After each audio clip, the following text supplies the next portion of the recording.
Patriarcas e Profetas. Capítulo 15. O casamento de Isaque. Este capítulo é baseado em Gênesis 24. Abraão se tornara velho, e esperava logo morrer, todavia, restava-lhe cumprir um ato, assegurando o cumprimento da promessa à sua posteridade. Isaque era o que fora divinamente designado para suceder-lhe como guarda da lei de Deus, e ser pai do povo escolhido. Ele, porém, ainda era solteiro. Os habitantes de Canaã eram dados à idolatria, e Deus havia proibido casamentos entre o seu povo e aqueles, sabendo que tais casamentos conduziriam à apostasia. O patriarca receou o efeito das influências corruptoras que rodeavam seu filho.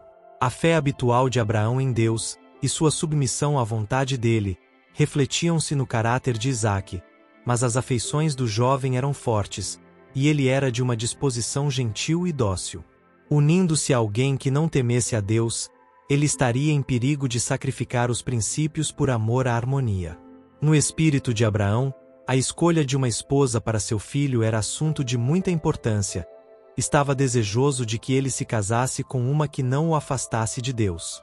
Nos tempos antigos, os contratos de casamento eram geralmente feitos pelos pais, e este era o costume entre os que adoravam a Deus. De ninguém se exigia casar com aquele a quem não podia amar, mas na concessão de suas afeições o jovem era guiado pelo discernimento de seus pais experientes e tementes a Deus. Era considerado uma desonra para os pais, e mesmo crime, seguir caminho contrário a este. Isaque, confiando na sabedoria e afeição de seu pai, estava satisfeito com a entrega desta questão a ele, crendo também que o próprio Deus dirigiria na escolha a fazer-se.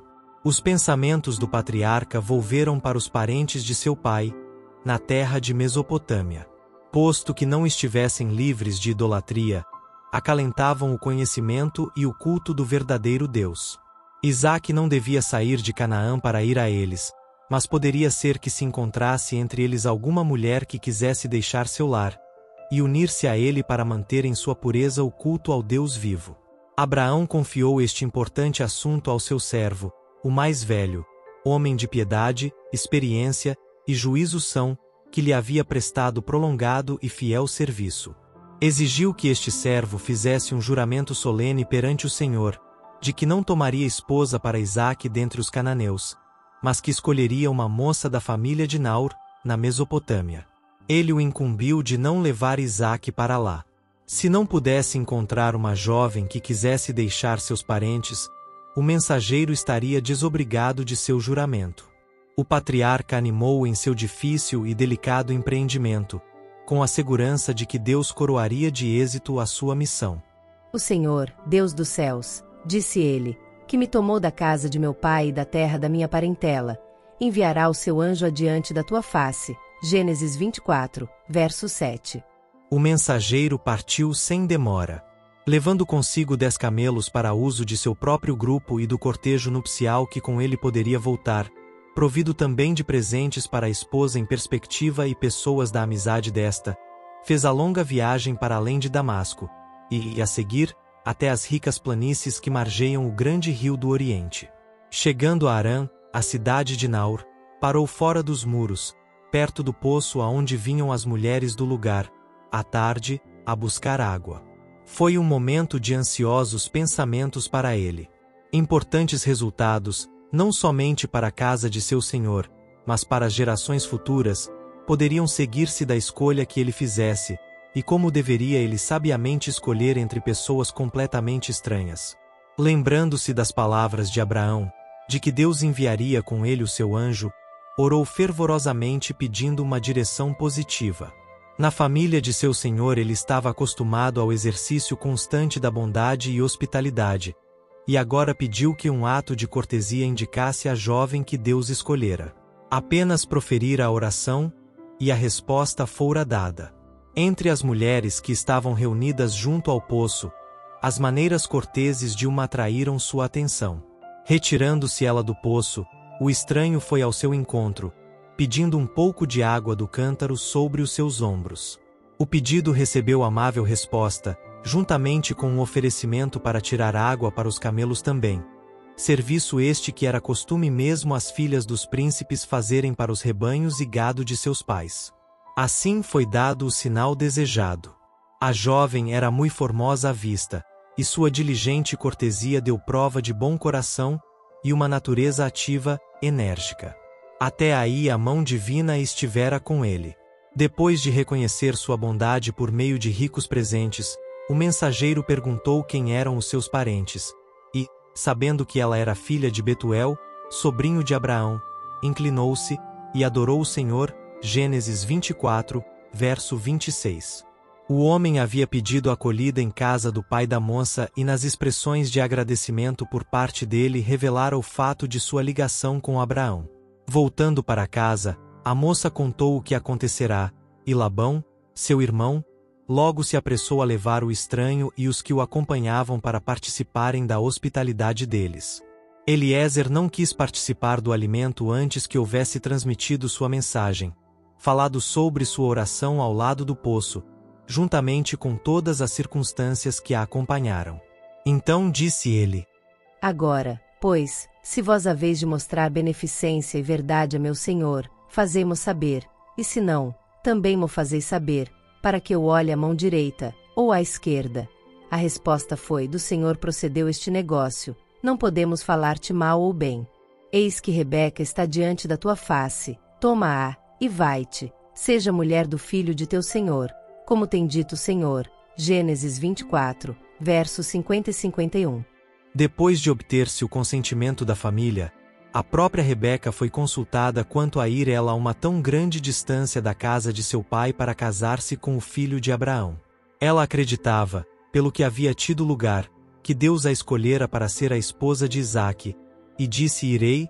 Gênesis 24, verso 58. O servo, prevendo a alegria de seu senhor pelo êxito de sua missão, estava ansioso por partir, e pela manhã puseram-se a caminho para casa. Abraão morava em Berseba, e Isaque, que estivera cuidando dos rebanhos nos territórios circunvizinhos, voltará à tenda de seu pai a fim de esperar a chegada do mensageiro, de Harã. E Isaque saíra a orar no campo, sobre a tarde, e levantou seus olhos, e olhou, e eis que os camelos vinham. Rebeca também levantou seus olhos, e viu a Isaque, e lançou-se do camelo. E disse ao servo: quem é aquele varão que vem pelo campo ao nosso encontro? E o servo disse: este é meu senhor. Então tomou ela o véu, e cobriu-se. E o servo contou a Isaque todas as coisas que fizera. E Isaque trouxe-a para a tenda de sua mãe Sara, e tomou a Rebeca, e foi-lhe por mulher, e amou-a.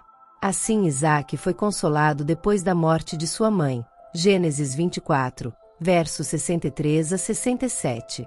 Abraão tinha notado o resultado dos casamentos mistos entre aqueles que temiam a Deus e os que o não temiam, desde os dias de Caim até o seu tempo. As consequências de seu próprio casamento com Agar, e das alianças matrimoniais de Ismael e de Ló, estavam perante ele. Da falta de fé por parte de Abraão e Sara tinha resultado o nascimento de Ismael, mistura da semente justa com a ímpia. A influência do pai sobre seu filho era contrariada pela dos parentes idólatras da mãe, e pela ligação de Ismael com esposas gentias. A inveja de Agar, e das esposas que ela escolhera para Ismael, rodeou sua família com uma barreira que Abraão em vão se esforçou por sobrepujar. Os primeiros ensinos de Abraão não foram destituídos de efeito sobre Ismael, mas a influência de suas mulheres teve como resultado estabelecer a idolatria em sua família. Separado do pai, e amargurado pela contenda e discórdia de um lar destituído do amor e temor de Deus, Ismael foi compelido a escolher a vida selvagem e pilhante de chefe do deserto, sendo sua mão contra todos e a mão de todos contra ele. Gênesis 16, verso 12. Em seus últimos dias arrependeu-se de seus maus caminhos, e voltou ao Deus de seu pai, mas permaneceu o cunho de caráter dado à sua posteridade. A poderosa nação que dele descendera foi um povo turbulento, gentil, que sempre foi um incômodo e aflição aos descendentes de Isaque. A esposa de Ló foi mulher egoísta e religiosa, e sua influência exerceu-se no sentido de separar de Abraão o seu marido. A não ter sido por causa dela, Ló não teria permanecido em Sodoma, privado do conselho do patriarca sábio e temente a Deus. A influência de sua esposa e as relações entretidas naquela ímpia cidade tê-lo-iam levado a apostatar de Deus, se não tivesse sido a instrução fiel que cedo recebera de Abraão. O casamento de Ló e sua escolha de Sodoma como residência foram os primeiros elos em uma cadeia de acontecimentos repletos de males para o mundo durante muitas gerações. Pessoa alguma que tema a Deus pode, sem perigo, ligar-se a outra que o não tema. Andarão dois juntos, se não estiverem de acordo. Amós 3, verso 3. A felicidade e prosperidade da relação matrimonial depende da unidade dos cônjuges, mas entre o crente e o incrédulo há uma diferença radical de gostos, inclinações e propósitos. Estão a servir dois senhores, entre os quais não pode haver concórdia. Por mais puros e corretos que sejam os princípios de um, a influência de um companheiro ou companheira incrédula terá uma tendência para afastar de Deus. A pessoa que entrou para a relação matrimonial quando ainda não convertida, colocasse pela sua conversão sob uma obrigação maior de ser fiel ao consorte, por mais que difiram com respeito à fé religiosa, todavia, as reivindicações de Deus devem ser postas acima de toda a relação terrena, mesmo que provas e perseguições possam ser o resultado. Com espírito de amor e mansidão, esta fidelidade pode ter influência no sentido de ganhar o descrente. Mas o casamento de cristãos com ímpios é proibido na Bíblia. A instrução do Senhor é: não vos prendais a um jugo desigual com os infiéis. 2 Coríntios 6, verso 14. Isaque foi altamente honrado por Deus, sendo feito herdeiro das promessas pelas quais o mundo deveria ser bendito. Entretanto, aos 40 anos de idade, sujeitou-se ao ensino de seu pai ao designar seu servo experimentado e temente a Deus, a fim de escolher-lhe uma esposa. E o resultado daquele casamento, conforme é apresentado nas Escrituras, é um quadro terno e belo, de felicidade doméstica. E Isaque trouxe-a para a tenda de sua mãe Sara, e tomou a Rebeca, e foi-lhe por mulher, e amou-a. Assim, Isaque foi consolado depois da morte de sua mãe. Gênesis 24, verso 67. Que contraste entre o procedimento de Isaque e o que é praticado pelos jovens de nossos tempos, mesmo entre os professos cristãos. Os jovens muito frequentemente acham que a entrega de suas afeições é uma questão na qual o eu apenas deveria ser consultado. Questão esta que nem Deus nem os pais de qualquer modo deveriam dirigir. Muito antes de atingirem a idade de homens ou mulheres feitos, julgam-se competentes para fazer sua escolha, sem o auxílio de seus pais. Alguns anos de vida conjugal são usualmente bastantes para mostrar-lhe seu erro, mas muitas vezes demasiado tarde para impedir seus resultados funestos. Pela mesma falta de prudência e domínio próprio que determinaram a escolha precipitada, dá-se ocasião a que o mal se agrave, até que a relação matrimonial se torne um jugo mortificante. Muitos assim fizeram naufragar sua felicidade nesta vida, e sua esperança da vida futura.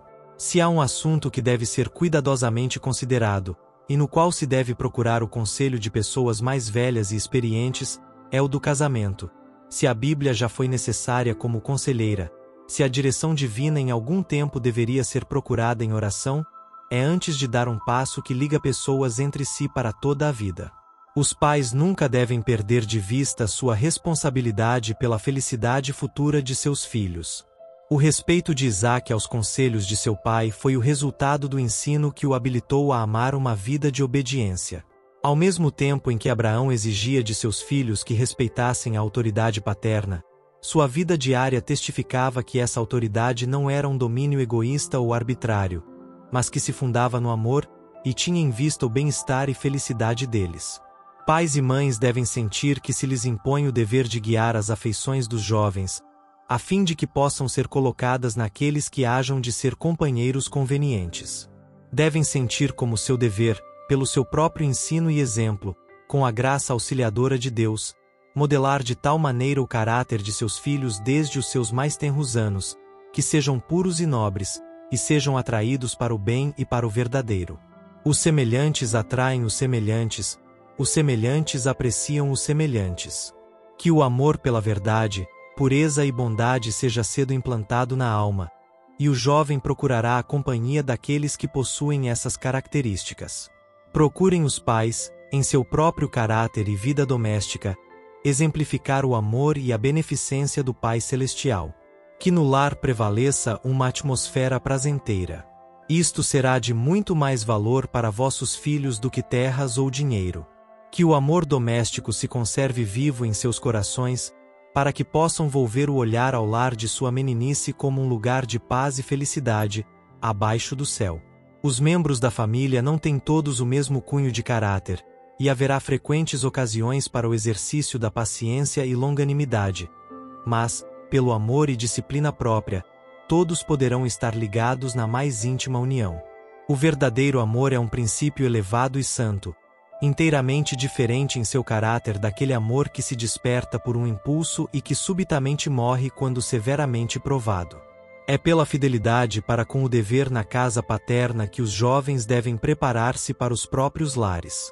Pratiquem eles aqui a abnegação e manifestem bondade, cortesia e simpatia cristã. Desse modo o amor será mantido cálido em seu coração, e aquele que parte de um lar assim, para se colocar como chefe da própria família, saberá como promover a felicidade daquela que escolheu para companheira de toda a vida. O casamento, em vez de ser o final do amor, será tão somente seu começo.